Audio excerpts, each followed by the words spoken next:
Assalamualaikum warahmatullahi wabarakatuh. Perkenalkan, nama saya Reza Nindya Maharani dari S1 Akuntansi Universitas Nahdlatul Ulama Surabaya. Di sini saya akan menjelaskan mata kuliah pengaudit yang dimana mempunyai beberapa subbab. Yang pertama, resiko salah saji dalam penyajian dan pengungkapan. Yang kedua, menentukan rencana audit. Yang ketiga, dokumentasi tanggapan menyeluruh dan rencana audit terinci.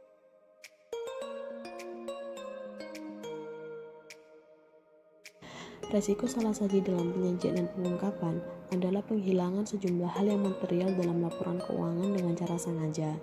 Hal ini dilakukan untuk mengelabui para pengguna laporan keuangan tersebut.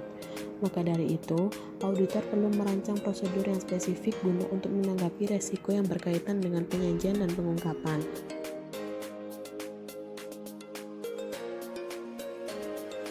Prosedur spesifik ini memastikan apakah yang pertama, semua laporan keuangan disajikan dengan cara mencerminkan klasifikasi dan penjelasan informasi keuangan yang benar.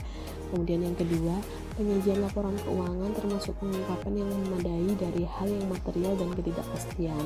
Kemudian yang ketiga, manajemen mengungkapkan hal tertentu yang mengenai situasi dan fakta yang diketahui auditor pada saat penandatanganan laporan audit.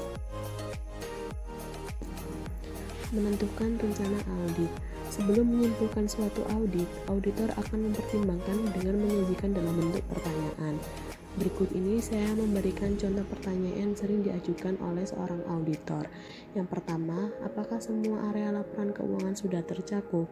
Hal ini dilaksanakan untuk semua jenis transaksi, saldo akun, dan disclosure yang material. Kemudian yang kedua, adakah kebutuhan konfirmasi eksternal seperti membutuhkan konfirmasi saldo bank, piutang, persediaan, dan lain sebagainya. Kemudian yang ketiga, dapatkah bukti periode tahun lalu digunakan? Kemudian yang keempat, apakah perlu tenaga ahli? Yang kelima, apakah proses tutup buku sudah diliput? Seorang auditor akan mencocokkan laporan keuangan dengan catatan pembukuan.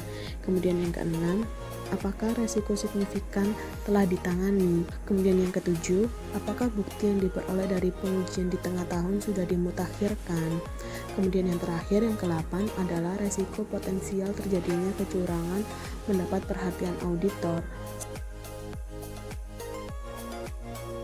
Kemudian dokumentasikan tanggapan menyeluruh dan rencana audit terinci.